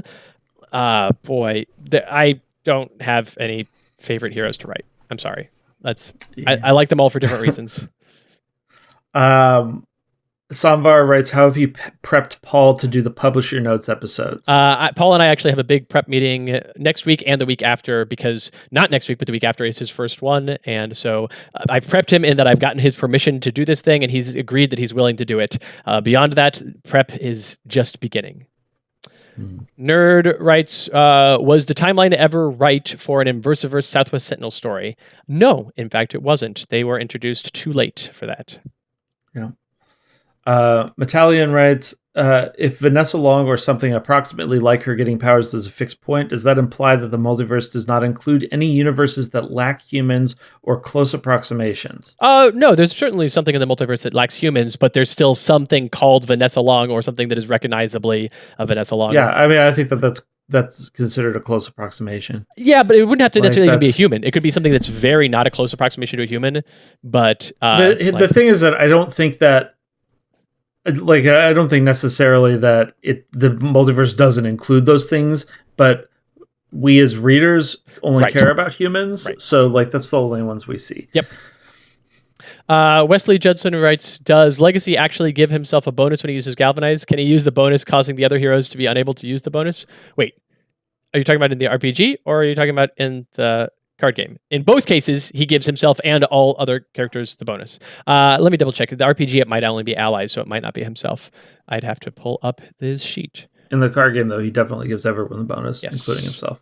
Right. Amelia Ryans asks, are there any topics for episodes that you want to campaign for submitting or voting, though it would be questionably ethical to do so? No, I think we're good on that. Yeah. I think we're So okay. it had to be in the card game the question was about, because you said legacy and the word his, which means you're talking about the card game. If you're talking about Galvanize from Heritage, all hero attack and overcome actions until the start of your next turn. So yeah, so if you somehow got to make an attack or overcome action between the time that you use the Galvanize action and the start of your next turn, then the bonus would apply to you as well.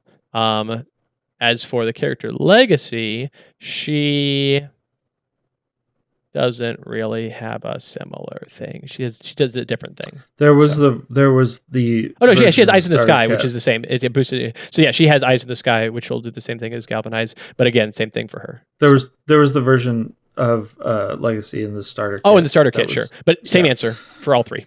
So Yeah. Your question. Oh, is it me? Oh, right, because I was still going back to answer that other one. The chat jumped again. Here we go. Jablair writes, if Chapter 2 of Sentinels of Freedom is done, are you not planning on talking to the Kickstarter backers about their creations? No, I believe that all of the stuff there has been reached out by Underbite, because the creations are definitely integrated into Chapter 2, and they're important story characters across the board. We got a bunch of information from Underbite about those creations, and then made them very important to the story. So If for some reason that you haven't, reach out to them, or reach out to me. Yeah, or reach out to Christopher. Yeah. Send me an email if you feel like if that you didn't get contacted about that. But yeah. Worm Sponsor says, how hard would it be to convince guys that a stray cat was a scion that was in desperate need of pets to stop it from going evil again? I don't think that guys is stupid. Right. Like, yeah, or gullible. I Like, think that he guys does- could be convinced he by does- that using mental powers or reality twisting powers. And I think that guys is up for a gag, but not like, he's not an idiot. Right. He's a dummy, but he's not an idiot, if that makes sense. Right. Yeah. Josh Sheena writes, what happened to the island that was the Nexus of the Void after Oblivion? Was the island vaporized or completely just razed? That is talked about a lot in the starter kit. I guess it's not really revealed. It's just like that it's just destroyed. Anyway, it was completely destroyed. It was completely destroyed to the point that a new Nexus of the Void needs to be created. So, Yes. Brian asks, how could you not have a flesh child called Disguise in Biomancer's deck? It's the most obvious pun. Because there wasn't a specific... Biomancer was like, I am not making a copy of that. No, thank you. We also hadn't released Guys yet, had we? I think we had. If we hadn't, we'd already created guys by the point that we were doing. We definitely already created him, Yeah. but I don't know if we had released him yet. Yeah. But either way, Biomancer's like, no, I'm too serious for that. Even though I have a love of pun names, apparently. Oh no, Adam froze. Adam died. Oh, you're back. I'm back. Oh. I don't know what happened. Well, I'm glad that you weren't gone forever. That would have been sad. Right. It's just like the window just closed, and I was like, Well, oh, jeez. I'm glad you're here.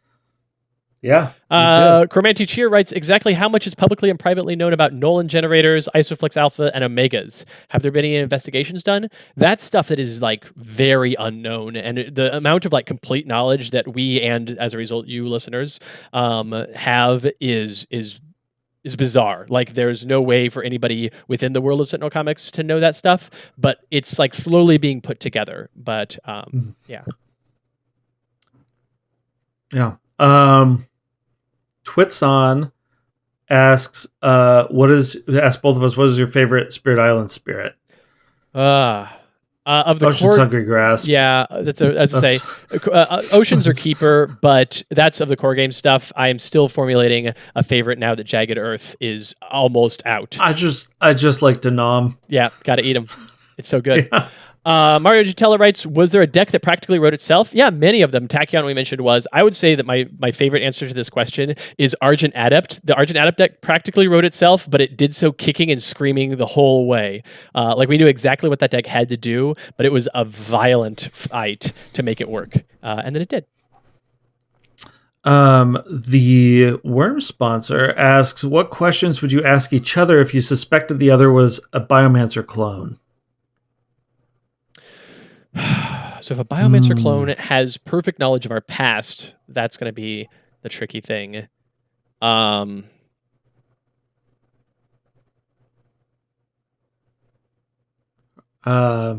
that's hard. It doesn't really matter until it becomes until it does. Right. Yeah. Right. Questions to ask each other. It might be like like how much information does a Biomancer clone have? Like how accurate does it have all of our deepest secrets and everything? Because if so, I feel like there's no question we can ask to figure it out. I don't think it does. I think that it has. What do you think it has? What do you think it has access to? I think it has like boy, I don't even know. Right, because the thing is, like, I would either ask questions about stuff that we got up to when we were kids, because there's a lot there that like Adam and I will have very strong knowledge of, and a Biomancer. Because it's not just what Biomancer knows. No, obviously, right? Where does he get the knowledge to put into it? Well, that's why he usually kidnaps people and then does a brain thing where he scans their brain and copies a bunch of information into it. So it has really good. So like that's the thing. If he did that, then we're kind of in trouble there. But I would either say childhood stuff or mental health stuff. Yeah, that's probably what's going to be the best. Right? Is like be like everything else. Hey, is how you doing? Yeah, yeah. Because it can't really be, or like really in-depth Sentinel comic stuff that we haven't told anybody other than each other. But again, even still, right? Yeah. Similarly, a similar stumping sort of question. Reynard asks on YouTube, what's the biggest disagreement that we've ever had when creating stories or character details? What about the most pointlessly nitpicky one? Bonus points if it's the same disagreement. The biggest disagreement we ever had.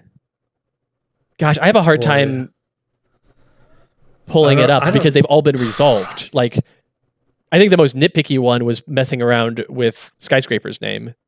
Yeah, I mean, that's what jumps to mind. But, like, most of that was just me and Paul trolling Christopher. Right. It wasn't actually, because yeah.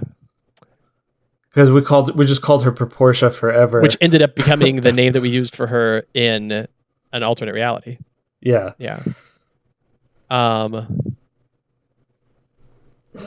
Boy, I don't think we have anything. I know we've had like some very big ones, right? But they all resulted in a resolution that was not one of us saying, "Do the thing I want you to do." It ended up resulting in a better resolution than that, and so as a result, my brain tends to just discard the ephemera of the argument and keep the important resolution that came out of it. I'm trying to think of one that took multiple days that we came back to multiple times. Yeah. Like Dylan Thurston says, surely it's whether Progeny's head is cool or dumb, but I don't think so because it's not even a disagreement anymore. Too. But yeah, it's also a joke. Yeah. Yeah. Yeah, I don't know. I have to think about that. Lord Wolfhunt asks, will Sentinels t-shirts ever been made? Sure. They have been made. We've made some t-shirts before. We'll make some t-shirts again. Maybe other people will make t-shirts. The trick is we're definitely not in the t-shirt business, and it's not financially correct for Greater Than Games to make t-shirts. But sometimes we do anyway, and then we realize this is a bad idea, and we stop, and then we do it again. So it'll probably come back around on the guitar at some point in the future. Yeah, I think it's more likely that we'll just like put some up through an on-demand site, because like the worst thing about t-shirts is having stock of t-shirts. All right. Because you have to have like all the different sizes, and it's nonsense. At this point, it is quarter till. We're only accepting yes or no questions for the next 5 to 10 minutes. So if I see a question and it's not a yes or no question, I'm going to skip it. Let's look. Making separate. Here we go. Chromanti Cheer writes, any challenges with making separate divergent movesets for Heritage and Legacy in the RPG? Yes. Okay. What we got? Nothing? Great. Nothing. Great. Cool. So, I have one back here from Italian still that says, you guys disagreed surprisingly strongly on air about whether or not Expatriate was the team accountant or something. Sure. I remember we did disagree about that on air. Yeah. But yeah. All right. Yeah. I agree. Yes, that did happen. Miss Drake asks, I know a guy in the t-shirt printing and online shirt store business. That guy is me. Should I send more emails? Sure, you can send an email. Yes. Yeah. Dave Chalker in the YouTube chat writes, yes or no? Dave? No. But actually... I just had like 3 people make that same joke. Well, Dave got to it first. Oh my God. So Dave, in that case, that changes my answer to yes. Changes it to yes. Yeah, in fact, just go ahead and ask him. It's all the questions we got. But better believe it's Andrew writes question, yes or no. First Becky Quasi Quirky writes question, yes or no. Curious Observer, no or yes. No or yes. Amazing. Samvar writes, will Heritage play an important role in the RPG? Yes. Yeah. I mean, I guess the answer is that's up to you. Oh, yeah. It's yes or no only. All right. Thank you all so much for coming and being a part of this. We will continue to answer yes or no questions. Oh no, Miss Drake. That's not a yes or no question at all. You should have said, will you tell me what your mug says? Yeah. My mug says hubby. My wife has one that says wifey. We got them from Target and we love them. Yeah, we're so cute. Josh Sheena writes, retcons, yes or no? Yes, there have been retcons. Yeah. We do them all the time. Rabbit writes, in searching for Sentinels shirts, I came across someone trying to eBay a first edition box of Sentinels for $17. Does this surprise you? No. No. No. No. People getting rid of it. Ipswatch writes, are the Freedom 5 worried that Unity is cooler than they are, which is why they never invite her to the team? No, but maybe deep down, yes. Quasi Quirky writes, updates next Tuesday? Technically, Quasi Quirky writes U dates next Tuesday. U dates. I'm assuming that means updates. No, it means U dates. Really? Okay. All right. U dates. Right. Is that a new app that the kids are using? Updates next Tuesday. There might a Tinder thing. There might be updates. I mean, neither yes nor no. I'm actually not sure what you're asking. Okay. You got one there. Do I? You got a couple, yeah. I don't see. Kirbytronic. What are you talking about? In the YouTube chat. Oh, the Greater Than Games tag didn't work on. Well, that's not a question though. Are you seeing a YouTube chat that I'm not seeing, Adam? Kirbytronic. Oh, see, there's no YouTube. Yes. There's no Greater Than Games tag. There's no tag. Yeah. The question is, does Christopher beat Adam in a fight? Adam? Yes. Okay. Yes. Yes, absolutely. Lord Wolf asked, does Wraith drink coffee? I don't know how she doesn't. Yes, she definitely drinks coffee. Yes. Josh Sheena writes, do you want to retcon your retcon answer? No. Mr. Gone, who said in the chat earlier, it's Misturgany. Oh, Misturgany. Okay. Yeah. Okay. Is there any future Scholar content, even if it's Scholar in the past? Oh, actually, yes. Yeah. Right. Actually, yes, Adam. Yeah. Pyronus writes, is there a plan in the RPG for codified info on group resources like bases, vehicles, etc.? Neither yes nor no. That seems like it's a yes or no question, and yet neither yes or no. Pain Train says, will you give more information on Windwalker? Not right now. So yes, eventually, but no right now. Any chance you'll release pictures? Mario Gentella writes, any chance you'll release pics of all the whiteboards? No. Oh, no. No chance of that. No. Brian Rice says, Nightcrawler looks sexy with a skateboard. Yes. Patrick Curtin writes, did Soothsayer Carmichael survive Oblivion? Yes. Yes, indeed. Amelia Ryans asks, are you looking forward to what the future brings? Absolutely. Yeah, for sure. Yes.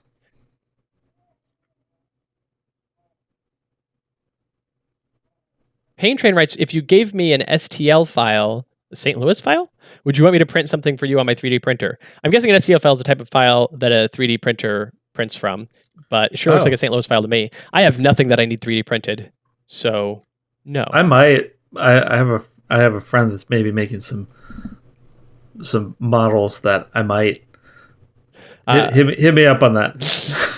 CNB writes, is Soothsayer Carmichael helping Argent Addict rebuild virtuosos? Probably not, no. They have their own stories. And with that, okay, you got one more? I got yeah. Okay, let's call it. But go ahead. Yeah, Twits on Reddit are both Haka and Night Mist really gone? We know where Haka is. Haka's is traveling between universes. How's your nose? It itched. Good job. Yeah. Good job. It doesn't anymore. Night Mist is really gone, yes. Amazing. Yeah. All right. Thank you all so much for all your questions. Thank you for joining us. This has been an exciting and different Gen Con for us, as I'm sure it has been for everyone. But it's been great to be here with all of you, reading their letters. Thank you, of course, to our Patreon supporters. Yes, thank you as always. We could not do this without you. And we are eager. We look forward to doing more and more episodes with you coming forward. Adam and I will be doing a creative process on the legacy supporting cast due to incredible popular demand. Right. Yeah. Just like... Because it's a thing you all wanted so much. Right much. up there. Yeah. So we'll be doing that this Friday, or not this Friday. It'll be this Friday if you're listening to this in audio form, but a week from today, the day we're recording this.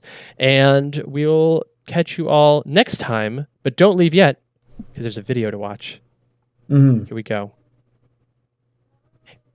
Start over. Yeah. Do I stop the recording?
Bye.